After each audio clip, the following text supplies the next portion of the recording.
Sebelum lebih jauh kita membahas tentang Arba'in, kitab Arba'in, kita akan bahas terlebih dahulu pengarangnya.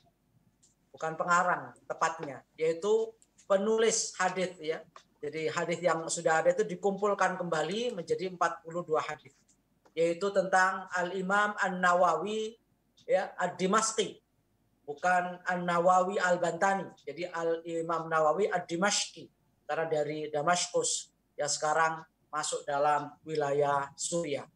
Beliau bernama Muhyiddin Abu Zakaria Yahya bin Syaraf bin Muri Al-Khuzami Al-Hawaribi Asy-Syafi'i. Beliau lahir pada bulan Muharram tahun 631 Hijriah atau Masehi 1233 Masehi di Nawah, salah satu desa di Hauran di negara Suriah saat ini.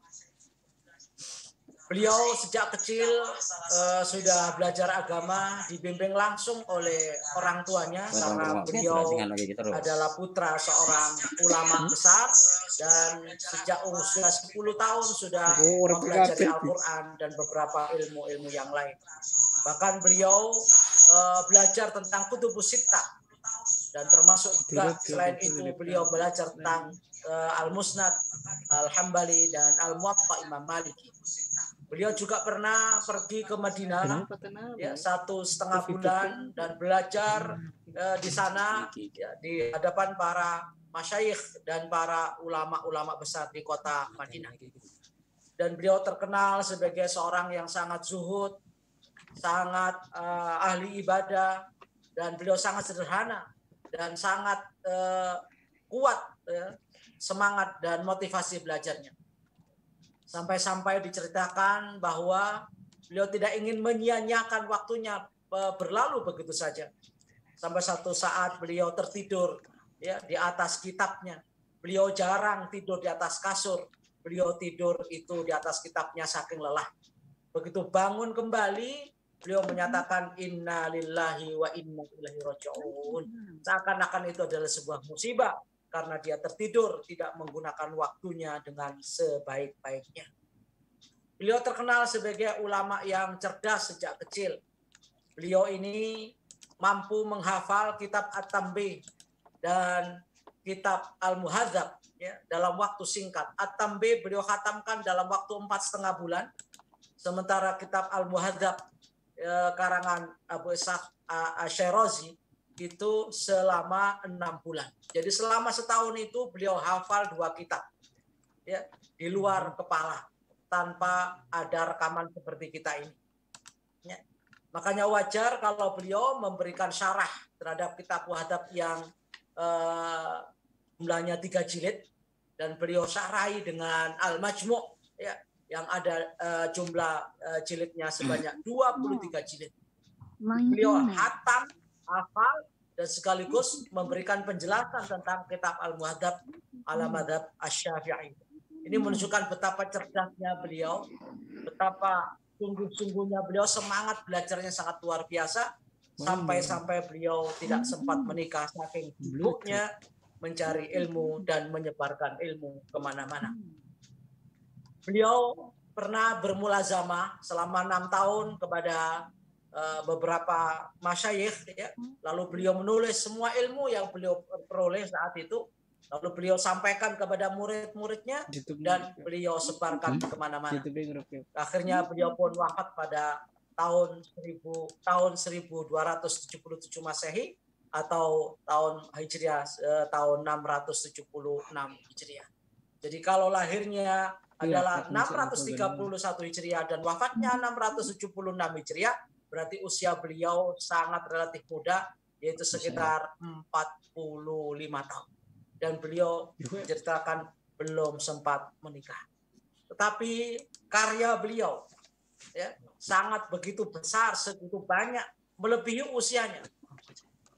Kalau seandainya dihitung karya-karya beliau yang begitu fenomenal, ya, itu melebihi usia yang 45 tahun. Karena karya-karya beliau itu ya tersebar di mana-mana sebanyak kurang lebih 40 kitab.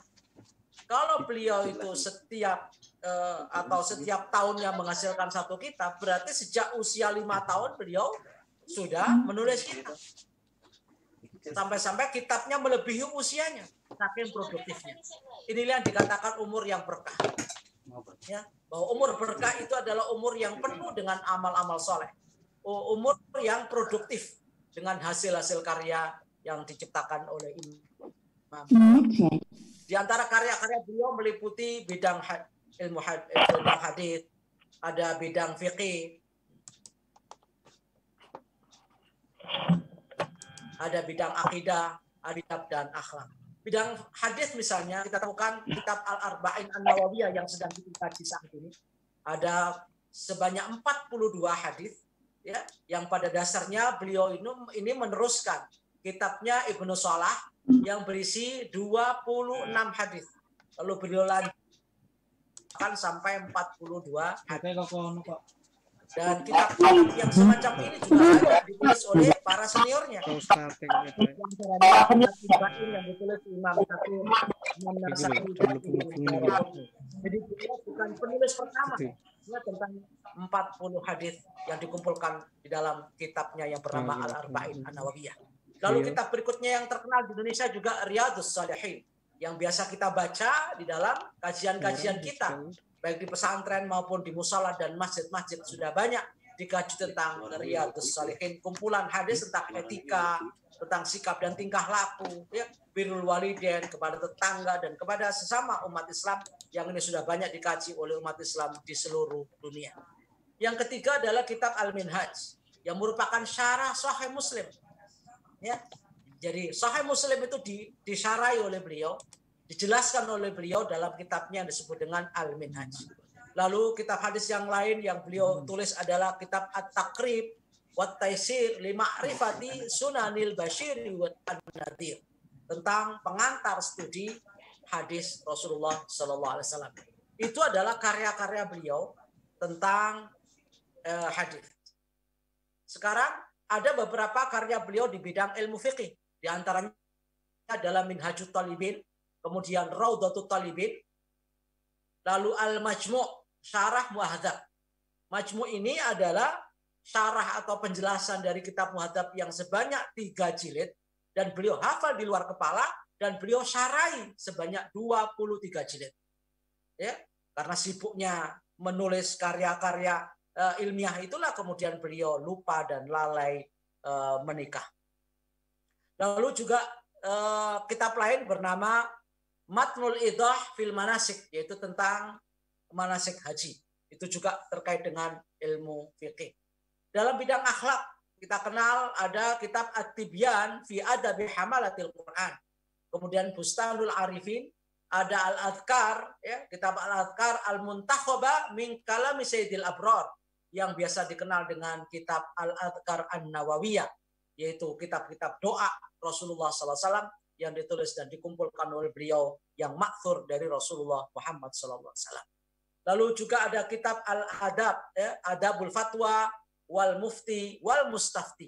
Ini terkait dengan bagaimana adab seorang mufti, seorang mustafti ketika minta fatwa kepada seorang kiai atau seorang ulama. Ini terkait dengan kitab-kitab yang berisikan tentang adab dan akhlak. Adapun kitab-kitab lain yang terkait dengan berbagai macam disiplin ilmu, ada Tahdhibul Asma wal Lughat, ini terkait dengan bahasa. Ada kitab lagi Mata Musilil Hajatul Qari li Sahih Bukhari tentang hadis, dan ada kitab At-Tahrirut Tanbih, ada kitab yang lain bernama At-Tarkhis bil Qiyam li Dawil Fadli wal Maziyah min Ahli Al-Islam. Itulah beberapa contoh dari karya-karya beliau yang melebihi daripada umur beliau itu sendiri. Jadi umur beliau 45 tahun tapi kitabnya sekitar 40 karya tulisnya yang lebih daripada umur beliau. Inilah tentang Imam Nawawi yang begitu fenomenal dan banyak sekali kitabnya yang sudah terkenal di Indonesia dan sudah kita banyak baca dan kita kaji ya dalam kajian-kajian kita di musala, di masjid maupun di pesantren. Lalu kitab Arba'in ini ya kumpulan 42 hadis ya yang dikumpulkan oleh beliau seperti yang saya sampaikan tadi bahwa kumpulan 40 hadis ini bukan yang pertama, karena beliau meneruskan apa yang ditulis oleh Imam Ibnu Shalah, yaitu sebanyak 26 hadis, lalu dilengkapi oleh beliau menjadi 42 hadis. Dan sebelumnya juga ada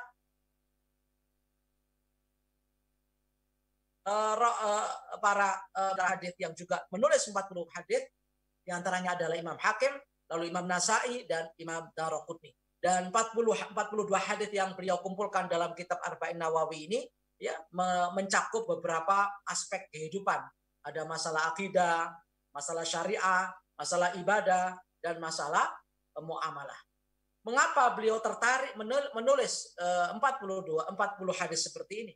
Ya, di samping meneruskan apa yang sudah dicapai dan sudah dilakukan oleh para pendahulunya dan para seniornya, beliau terinspirasi dari hadis Rasulullah SAW, di mana hadis-hadis itu mendorong beliau untuk menulis hadis Arba'in Nawawi seperti yang sedang kita kaji sekarang. Lalu di sini ada pertanyaan, di mana nahfadul Arba'in Nawawiyah? Nah, di sini ada jawaban. Laqad jama'al Imamun Nawawi rahimahullahu taala arba'ina haditsan. Imam Nawawi telah mengumpulkan 40 hadis min jawami'il kalim, ya, dari ungkapan-ungkapan yang mencakup ungkapan-ungkapan universal dari ungkapan dan kalam Rasulullah Shallallahu Alaihi Wasallam. Dan semua hadis atau setiap hadis yang tercantum dalam kitabnya ini mengandung kaidah-kaidah dari kaidah agama, mengandung banyak faidah, banyak pelajaran, banyak ibroh, banyak ilmu yang sangat manfaat. Oleh sebab itu siapapun faman wufiqa li hifdhiha wa fahmiha wa tablighiha faqad hasala ala nasibin adzim min mirathi an-nubuwah.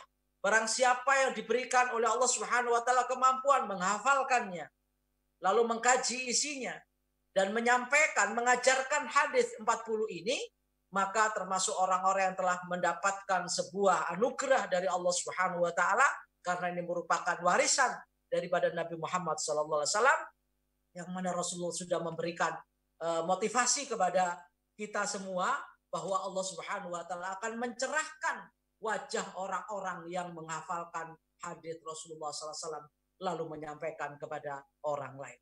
Rasulullah bersabda dalam hal ini bahwa orang-orang yang menghafal hadis lalu mengajarkannya, wajahnya nanti di akhirat akan cerah, akan bersinar dan berbinar. Rasulullah mengatakan, naddarallahu imra'an sami'a minna hadithan fahafidhahu hatta yuballighahu farubba hamili fiqhin ila man huwa afqahu minhu wa rubba hamili fiqhin laisa bifaqihin. Sungguh Allah Subhanahu wa taala akan memberikan sinar, memberikan wajah yang ceria kepada seseorang yang mendengar hadis dari Rasulullah SAW lalu menghafalkannya, memeliharanya, dan sampai mengajarkannya kepada orang lain.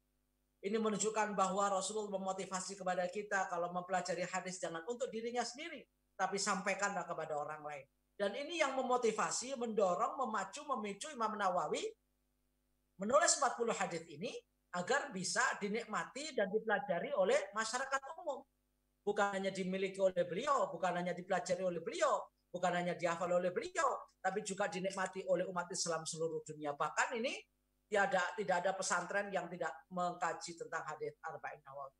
Karena apa kata Rasulullah SAW, farubba hamil fiqhin ilaman wa aqaminu. Kadang-kadang orang yang pintar agama, orang yang membawa pelajaran dan ilmu agama ini menyampaikan agama ini kepada orang yang lebih pintar lagi. Bahkan juga kata Rasulullah, kadang-kadang orang yang ahli agama pun tidak paham tentang isi ilmunya itu. Maka perlu disampaikan kepada siapapun agar ada regenerasi dan kaderisasi. Ada pewarisan terhadap ilmu yang disampaikan oleh Rasulullah Sallallahu Alaihi Wasallam. Itulah sebabnya kenapa orang-orang yang menghafal hadis, orang-orang yang menyampaikan hadis Rasulullah Sallallahu Alaihi Wasallam, mengajarkannya kepada yang lain, nanti dijamin oleh Allah Subhanahu Wa Taala wajahnya ceria dan bahagia, sebagaimana diungkap oleh Allah dalam surat Al-Insan ayat 11, waqahumullahu syarra dzalikal yaum walaqahum nadratan wa surura. Maka Allah Subhanahu wa taala akan menjaga mereka dari keburukan pada hari itu, yakni pada hari kiamat, dan menganugerahkan kepada mereka kecerahan, keceriaan, dan kebahagiaan yang nampak dalam raut wajahnya. Itu menunjukkan bahwa Allah Subhanahu wa Ta'ala akan memberikan balasan kepada siapapun yang menjaga, menghafal, memelihara, dan mengajarkan hadis Rasulullah Sallallahu Alaihi Wasallam. Hadis yang kedua yang memotivasi Imam Nawawi untuk menulis kitab ini adalah hadis yang sudah terkenal, dan ini terkait dengan Fathu Makkah ketika Rasulullah mengatakan wal yuballigh asyahidu al-ghaib. Hendaknya orang yang hadir, orang yang ngaji, orang yang sudah paham, orang yang sudah pinter tentang agama ini, jangan untuk dirinya sendiri. Jangan lakukan kitman, jangan menyembunyikan dan menimbun ilmu. Karena tidak akan pernah berbunga ilmu ditimbun, tapi akan habis dan bahkan itu akan mencelakakan dirinya sendiri. Ya, maka Rasulullah SAW mengatakan wal yuballigh asyahidu al-ghaib, hendaknya yang hadir, yang paham, yang ngerti, yang hafal, ya, yang memahami tentang hadis Rasulullah SAW ini menyampaikan kepada yang gaib, kepada yang tidak hadir ketika ngaji. Maka apabila ada yang sudah paham melalui Zoom ini, lalu ada orang lain yang belum mengikuti karena tidak sempat, mungkin karena ada uzur, maka kewajiban kita adalah juga menyampaikan isi kajian ini kepada yang lain sebagai konsekuensi logis daripada ajaran Rasulullah Shallallahu Alaihi Wasallam. Kemudian alasan lain kenapa beliau menulis hadis ini terpacu dan terpicu oleh hadis Rasulullah Sallallahu Alaihi Wasallam yang lain, ya, di mana Rasulullah memotivasi kepada siapapun yang menghafalkan 40 hadis dan mengajarkannya, maka Rasulullah Sallallahu Alaihi Wasallam akan memberikan pertolongan dan syafaatnya pada hari kiamat nanti. Man hafidha min ummati arba'ina haditsan minas sunnati kuntu lahu syafi'an yaumil qiyamah. Barang siapa yang menghafal, memahami, mengajarkan dan mengamalkan 40 hadis, ya, maka nanti di akhirat, di hari kiamat, saya akan berikan syafaat kepadanya, akan berikan pertolongan kepadanya. Di saat yang lain tidak mampu memberikan pertolongan, maka orang-orang yang menghafal dan mengamalkan 40 hadis dari hadis Rasulullah SAW yang sahih itu, Allah Subhanahu wa Ta'ala berikan kewenangan kepada Rasulullah agar berikan syafaat kepada orang-orang tersebut pada hari kiamat. Bahkan hadis lain juga mengatakan dalam riwayat lain bahwa mereka akan dibangkitkan oleh Allah Subhanahu wa Ta'ala bersama para fuqaha dan para ulama. Jadi orang yang menghafal 40 hadis lalu mengajarkannya, mengamalkannya, maka di akhirat nanti akan dikumpulkan, ya, dibersamai, didampingi oleh para ulama dan para fuqaha. Rasulullah bersabda dalam hadis lain, man hafidha ala ummati arba'ina haditsan min amri diniha ba'athahu Allah ta'ala yaumal qiyamati fi zumratil fuqaha wal ulama. Rawahu al-Baihaqi. Barang siapa yang menghafal, mengajarkan, mengamalkan 40 hadis dari urusan agamanya, ya, dari urusan agama, hadis yang terkait dengan urusan agama kita, ba'athahullahu ta'ala, maka Allah Subhanahu wa Ta'ala akan bangkitkan yaumal qiyamati pada hari kiamat nanti fi zumratil fuqaha wal ulama, mereka akan dikumpulkan bersama rombongan para ahli fikih dan para ulama. Kenapa kok para fuqaha dan para ulama ini lebih mulia dari yang lain? Ibnu Mas'ud pernah menceritakan bahwa orang-orang yang mati syahid di medan tempur, ketika nanti mereka dibangkitkan oleh Allah Subhanahu wa Ta'ala dari kuburnya, mereka ingin dikumpulkan dengan para ulama. Karena kedudukan para ulama ini sangat tinggi di sisi Allah Subhanahu wa Ta'ala, sebagaimana yang Allah ungkap di dalam surat Al-Mujadilah ayat 11, yarfa'illahu alladhina amanu minkum walladhina utul ilma darajat. Banyak derajatnya, tingkatnya banyak. Bukan hanya darajat 1 derajat, tapi darajat. Maka oleh sebab itu, orang-orang yang menghafal 40 hadis dan mengamalkannya, mengajarkannya, Allah jamin mereka nanti akan dikumpulkan bersama rombongan para fuqaha dan para ulama. Hadis lain juga mengatakan akan dikumpulkan, akan dibangkitkan orang-orang yang ahli hadis ini, yang bisa menghafal dan mengamalkan 40 hadis, akan dibangkitkan oleh Allah Subhanahu wa Ta'ala dalam kondisi pinter, faqih dan alim. Walaupun dulu tidak alim di dunia, tapi begitu dibangkitkan oleh Allah Subhanahu wa Ta'ala, kealimannya bertambah, pemahaman tentang agama bertambah. Ini sebagaimana disabdakan oleh Rasulullah SAW dalam riwayat lain, man hafidha ala ummati arba'ina haditsan min amri dini ba'athahullahu yaumal qiyamati faqihan aliman. Kalau tadi fi zumratil fuqaha wal ulama, sekarang hadis lain mengatakan ba'athahullahu yaumal qiyamati faqihan aliman. Dibangkitkan dari kuburnya atau dibangkitkan pada hari kiamat nanti oleh Allah Subhanahu wa taala dalam kondisi pintar, dalam kondisi paham tentang agama dan menjadi salah satu di antara alim minal ulama.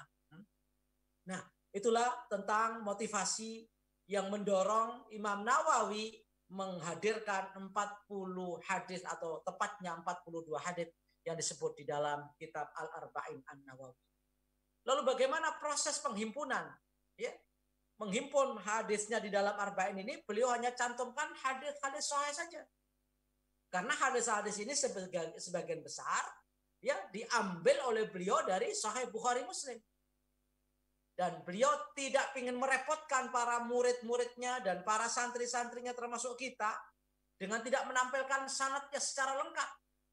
Karena kalau disebutkan secara lengkap itu akan susah untuk dihafalkan. Maka beliau seringkali hanya menyebut rawi pertama yaitu dari Rasul kemudian sahabat. Seperti hadis yang akan kita pelajari tentang niat ini yaitu an Amirul Mukminin Abi Hafsin Umar bin Khattab radhiyallahu anhu. Kalau itu diurut ya dari Nabi sampai kepada Imam Bukhari itu panjang, bisa 5 sampai 6 rawi. Dan itu menyusahkan para pelajar dan para santri untuk menghafal hadisnya. Sehingga beliau sangat memudahkan dan memberikan ya terobosan dengan tidak memperumit dan memperpanjang riwayatnya, tetapi langsung kepada hadis dan matannya walaupun disebutkan hanya rawi dari kalangan sahabat saja. Lalu bagaimana sistematika penyusunannya? Kalau tadi adalah terkait dengan penghimpunannya, sekarang bagaimana sistematikanya? Ya, dimulai dengan muqaddimah dan pengantar dari Imam Nawawi, kemudian beliau selanjutnya ya menyebutkan hadis satu persatu secara berurutan dari awal sampai 42 hadis. Beliau tidak menyebutkan judul, misalnya tentang niat, beliau nggak berikan judul. Tentang iman, ihsan dan iman, beliau nggak berikan judul, hanya diberi judul hadis kedua, hadis ketiga, hadis keempat dan seterusnya. Nah, oleh sebab itu kalau kita ingin mengetahui apa kandungan dari hadis itu, maka kita harus baca isinya apa.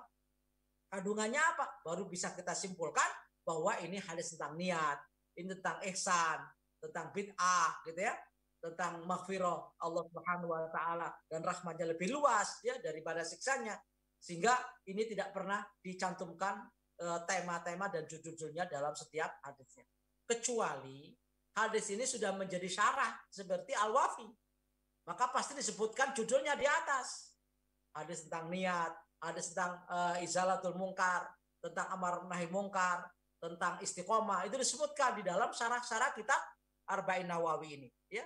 Tetapi kitab aslinya Arba'in Nawawi itu tidak ada judul dan tema-temanya. Nah, adapun kitab-kitab yang mensyarahi kitab Arba'in Nawawi ini banyak. Para ulama-ulama dahulu juga mensyarahi, memperjelas, memberikan penjelasan terhadap Arba'in Nawawi ditulis oleh Imam Nawawi ini. Di antaranya adalah Syarah Al-Arba'in An-Nawawiyah karya Syekh Ibnu Daqiq Al-Aid. Kemudian Al-Wafi fi Syarhi Al-Arba'in An-Nawawiyah karya Dr. Mustafa Dibul Bigha dan Dr. Muhyiddin Mistu yang sekarang kita kaji ya kitabnya. Dan yang ketiga adalah kitab Al-Anwar Al-Muhammadiyah Syarah Al-Arba'in An-Nawawiyah karya Syekh Hisam Al-Kamil, dan ada lagi kitab yang sama mensyarahi kitab beliau yaitu Jami'ul Ulum wal Hikam karya Ibnu Rajab, walaupun Jami'ul Ulum wal Hikam ini isinya 50 karena 42 dari Imam Nawawi itu ditambah lagi 8 sehingga jumlahnya total hadisnya menjadi 50 hadis. Nah, karena praktis dan mudah dipahami inilah, maka hadis ini atau kitab ini cocok untuk semua kalangan. Ya. Cocok untuk semua kalangan, praktis. Khususnya bagi yang belum paham tentang ilmu hadis diroya, sehingga tidak perlu repot-repot menelusuri kualitas hadis itu. Sahihkah, enggak sahih, enggak perlu karena sudah dijamin sahih. Karena kitab yang paling sahih setelah Al-Qur'an itu adalah Sahih Bukhari. Karena kebanyakan diambil dari kitab Sahih Bukhari dan Muslim, maka setiap orang yang membaca Arba'in Nawawi enggak perlu mencari kedudukan dan kualitas daripada hadis itu karena sudah dijamin kesohihannya dan dijamin kemakbulannya. Sehingga tidak perlu lagi kita mencari-cari kemana-mana karena sudah jelas sumbernya Sahih Bukhari dan Muslim. Sanadnya tidak disertakan secara lengkap karena ini untuk memudahkan para santri dan para pelajar. Maka kita nggak perlu lagi belajar ilmu dirayah dan riwayat. Ilmu riwayat itu ilmu yang mempelajari tentang bagaimana cara menerima, menyampaikan pada orang lain. Apakah dibukukan, ya, apakah ditulis dengan benar, itu namanya ilmu hadis riwayat. Agar tidak salah kutip, maka dipelajari tentang ilmu hadis riwayat. Sedangkan ilmu hadis tentang dirayah yang diinginkan oleh Imam Nawawi tadi, yaitu meneliti tentang kelakuan para rawi yang terkait dengan sanad dan matannya. Sehingga disinilah nanti akan timbul hadis ini makbul apa mardud. Nah, kalau kita sudah mempelajari Arba'in Nawawi, nggak perlu ragu-ragu lagi, karena semua hadisnya makbul. Tidak ada yang mardud karena dijamin kesohihan. Inilah pentingnya kenapa Imam Nawawi tidak ingin ribet dan tidak ingin ribut, maka beliau sebutkan hadis-hadis yang terjamin keabsahan dan kesohihannya karena sumbernya jelas, yakni dari Imam Bukhari dan Imam Muslim. Kalau kita lihat secara lengkap, ya, contoh dari hadis yang pertama ini misalnya, kalau dilihat diurut dari depan, ya, tentang sanadnya itu banyak sekali. Misalnya hadis nama al-amalu binniyat ini, ya, dari Bukhari, beliau mengatakan haddatsana Qutaibah bin Sa'id, haddatsana Abdul Wahhab, qala sami'tu Yahya ibnu Sa'id yaqulu akhbarani Muhammad ibnu Ibrahim annahu sami'a Alqamah bin Waqqas al-Laitsi yaqulu sami'tu Umar al-Khattab radhiyallahu anhu yaqulu sami'tu Rasulullah sallallahu alaihi wasallam. Sehingga membutuhkan 1, 2, 3, 4, 5, 6 rawi kalau disebutkan sanadnya semua. Dan ini sangat menyulitkan bagi para santri dan para pelajar, ya, yang baru saja mengenal tentang hadis. Sehingga beliau hanya menyebutkan an Amiril Mukminin Abi Hafsin radhiyallahu anhu Umar bin Khattab.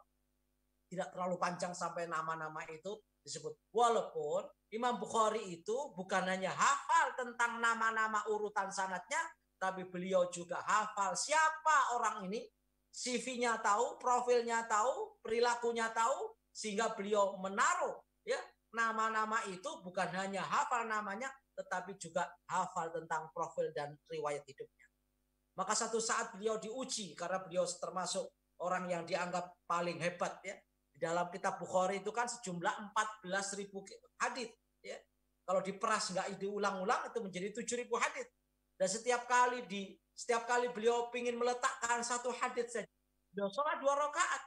Sehingga kalau dijumlah 7.000 kali 2 rakaat, berarti beliau sholat istikharah untuk meminta kepada Allah Subhanahu wa taala petunjuk, berarti beliau sholat 14.000 rakaat untuk menjadikan hadisnya sahih dan diterima oleh Allah Subhanahu wa taala.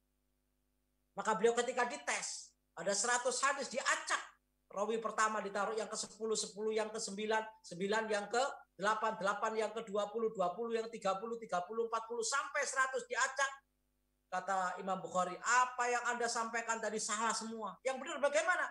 Hadis pertama, rawinya ini, hadis yang kedua, rawinya ini, hadis yang ketiga ini, 4 sampai 100 dikembalikan seperti semula.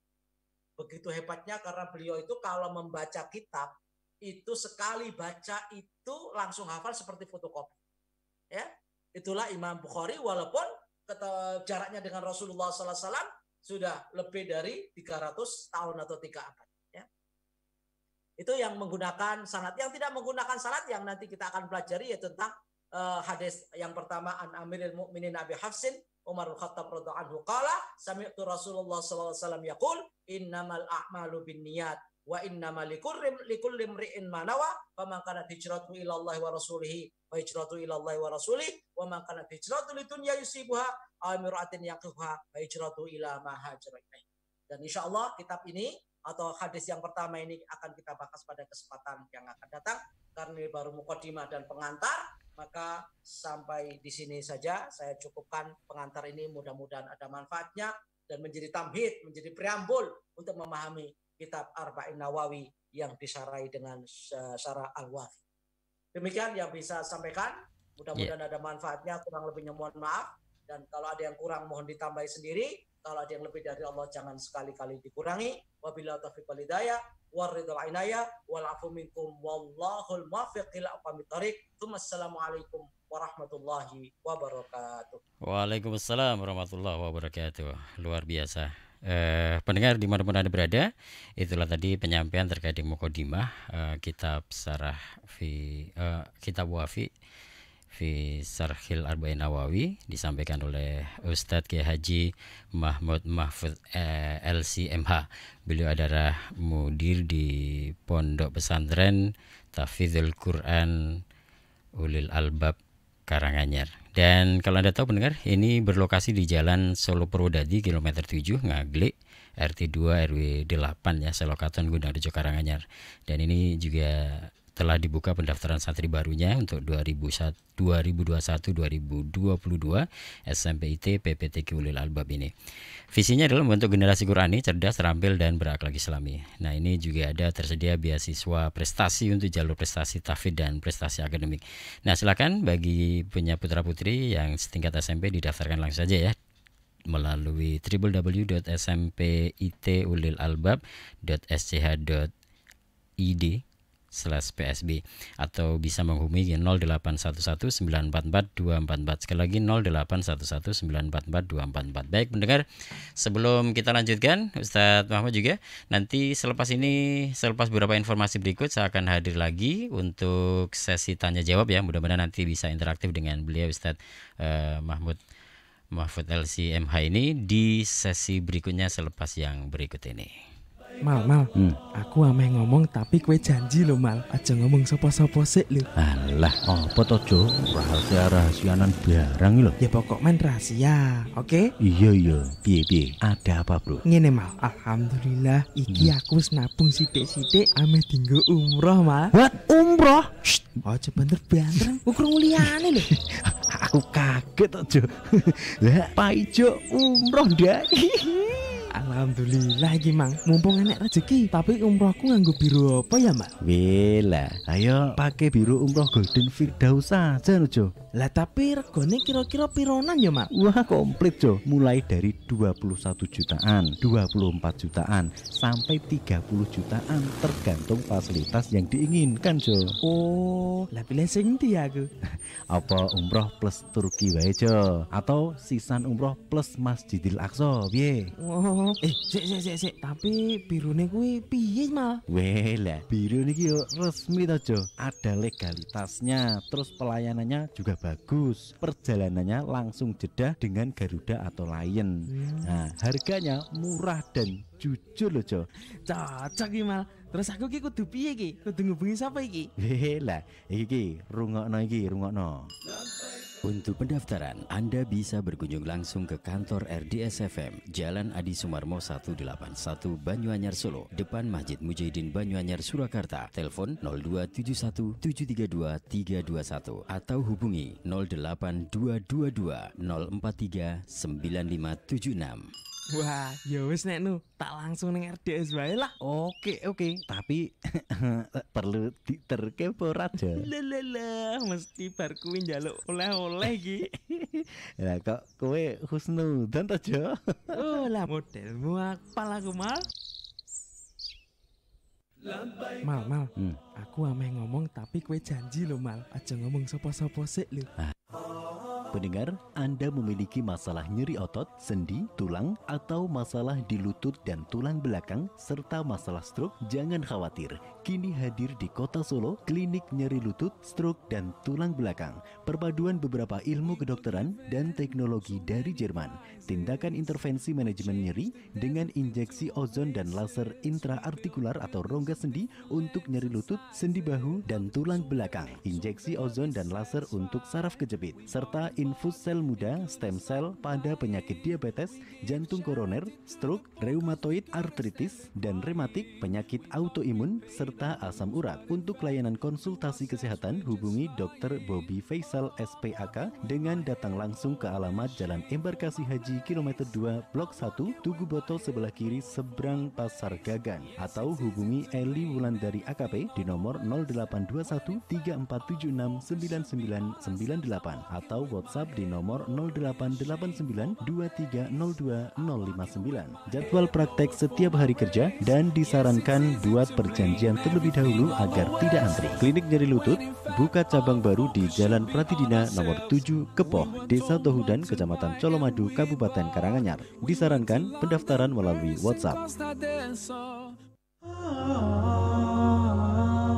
Pendengar, PKBM At-Taqwa membuka peluang bagi Anda yang ingin menjadi guru atau staf di Madrasah Putri At-Taqwa yang beralamat di Jalan Selandon, Puntukrejo, kilometer 1,5, Dukuh Setup, RT 01 RW 11, Desa Karang, Karangpandan, Karanganyar. Untuk posisi sebagai guru iman, guru Al-Quran, guru syar'i, guru asrama, guru bahasa Arab dan Inggris, guru olahraga, bagian kurikulum, dan bagian administrasi. Dengan persyaratan umum, muslim atau muslimah usia minimal 19 tahun, mematuhi tata tertib Madrasah Putri At-Taqwa, bersedia mengikuti diklat guru di madrasah atau di luar madrasah, menyenangi dunia pendidikan, profesional, serta bersedia menambah dan menjaga hafalan Al-Quran sesuai dengan target yang ditentukan. Pendaftaran via WA atau SMS, ketik daftar pagar guru _ pilihan Anda, pagar nama, pagar alamat, kirim ke 0882 2001 2016. Waktu pendaftaran tanggal 19 Oktober hingga 19 November 2020. Untuk informasi selengkapnya hubungi Ustadz Dimyati di nomor 0813 2672 1375 atau Ustadz Imam Saputro di nomor 0812 2507 1231.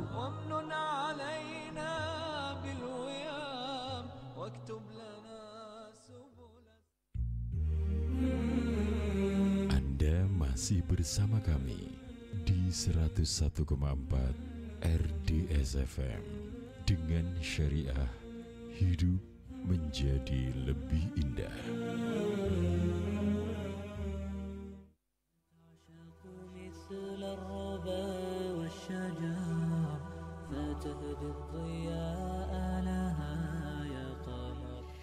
Media Dewasa Ria 101,4 RDS FM dengan syariah hidup menjadi lebih indah. Pendengar, kembali di program kita Kalam Kajian Keislaman Malam, dan pada malam hari ini bersama dengan Ustadz Kiai Haji Mahmud Mahfud LCMH ya, kajian kitab Arba'in Nawawi.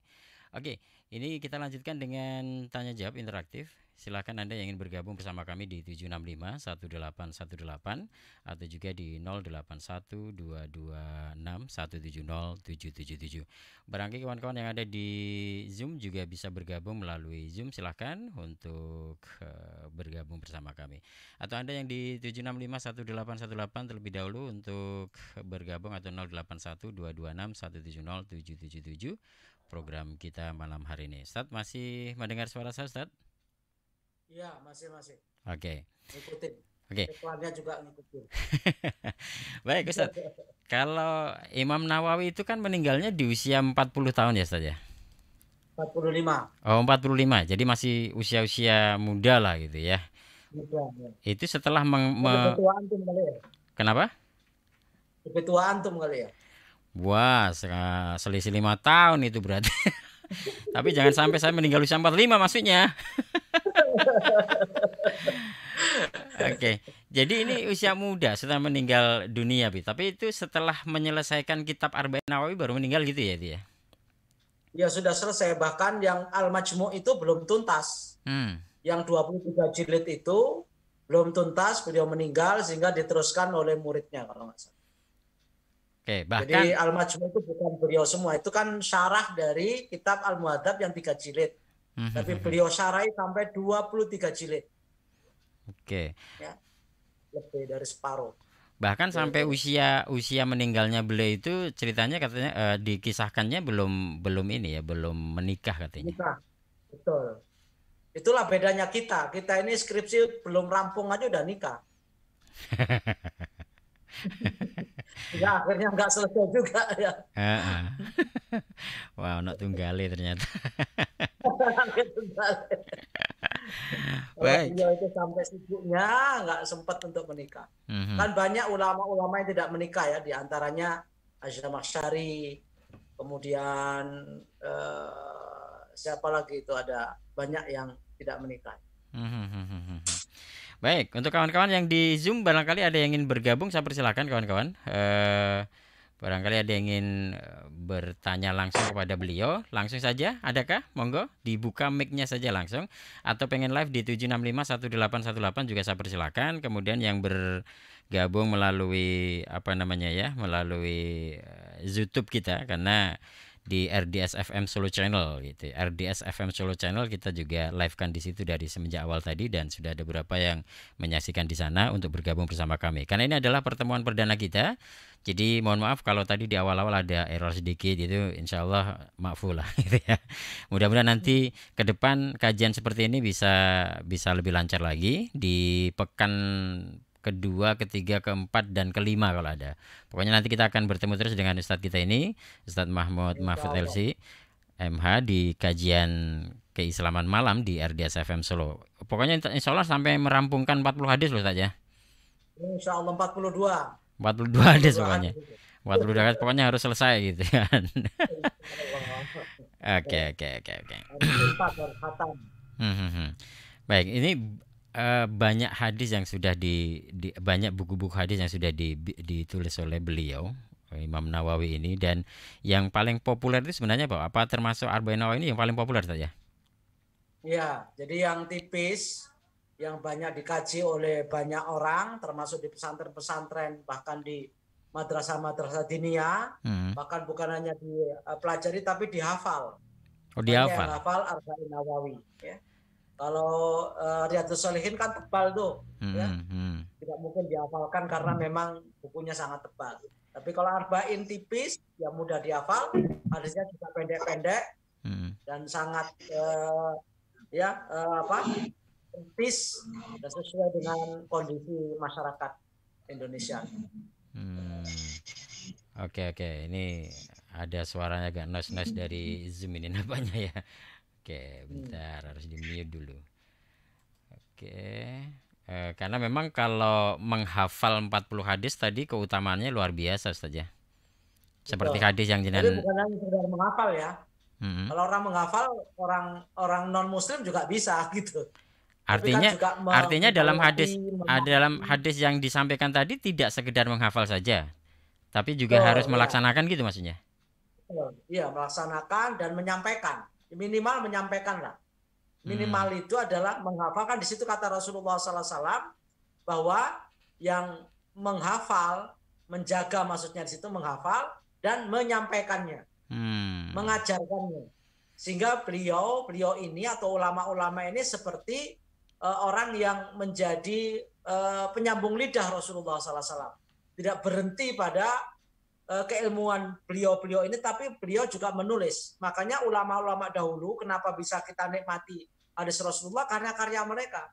Seandainya Imam Bukhari tidak nulis, Imam Muslim nggak nulis, Imam Nasai nggak nulis, Imam Tirmidzi nggak nulis, Ibnu Majah nggak nulis, Abu Dawud nggak nulis, Imam Ahmad bin Hambal dengan musnadnya nggak nulis, Imam Malik dengan Al-Muwatta'nya nggak nulis, Imam Hakim dengan Al-Mustadraknya juga nggak nulis, Imam Syafi'i dengan musnadnya nggak nulis, mungkin kita nggak kebagian hadis. Karena kita menghafal 40 saja sudah hilang sekarang ini. Dulu pernah hafal hadis pertama, pindah hadis kedua, hadis pertamanya hilang. Begitu pindah hadis yang ketiga, yang kedua, yang pertama juga hilang. Jadi pindah hafalan.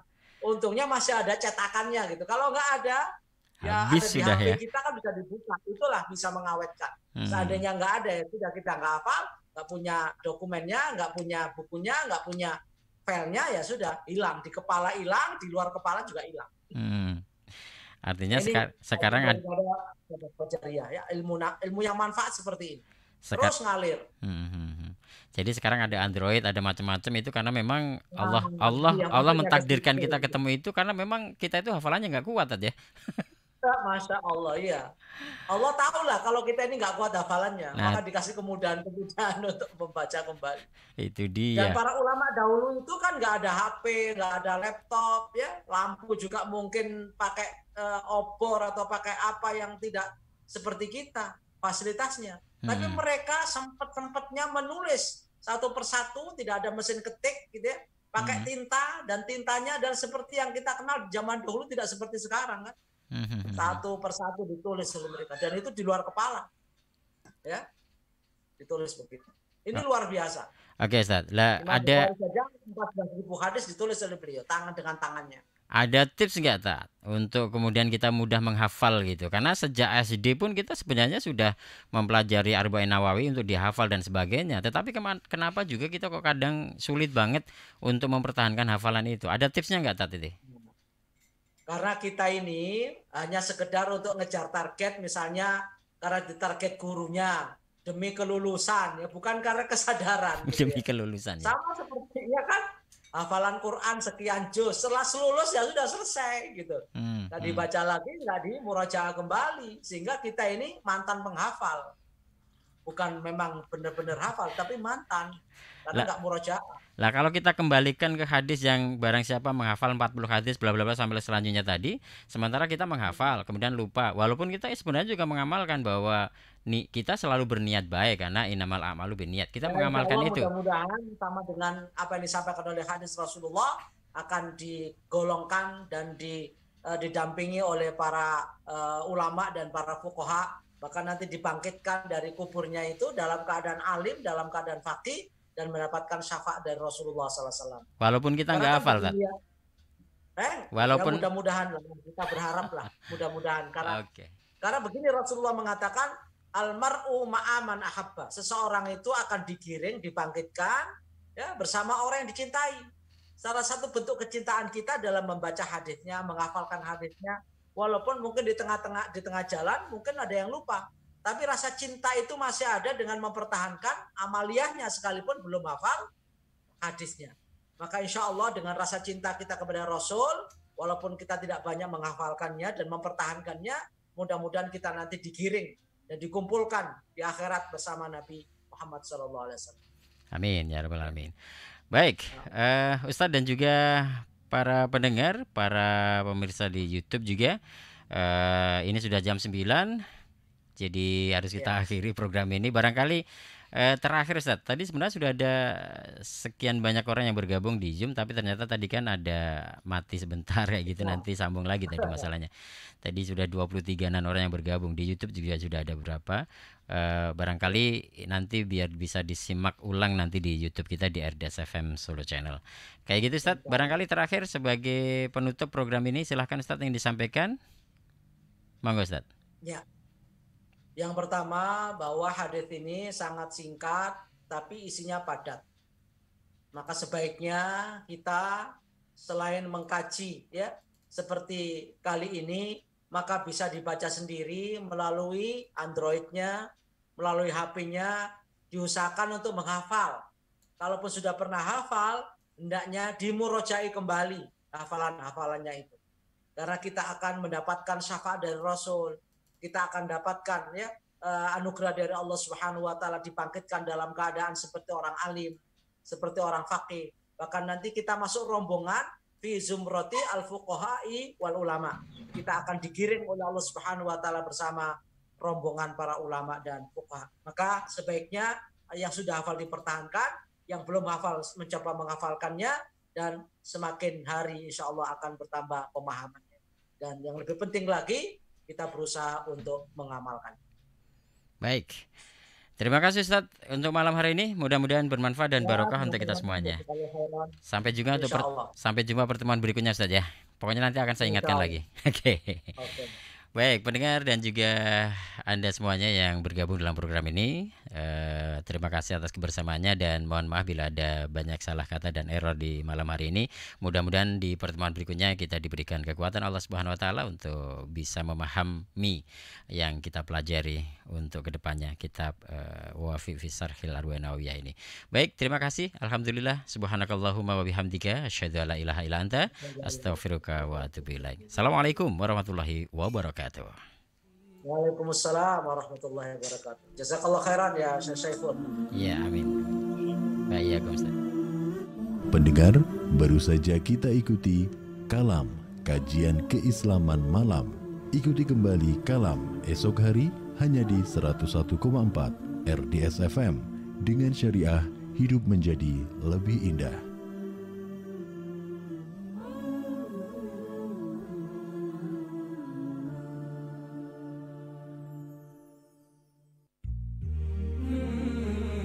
Anda masih bersama kami di 101,4 RDS FM. Dengan syariah, hidup menjadi lebih indah.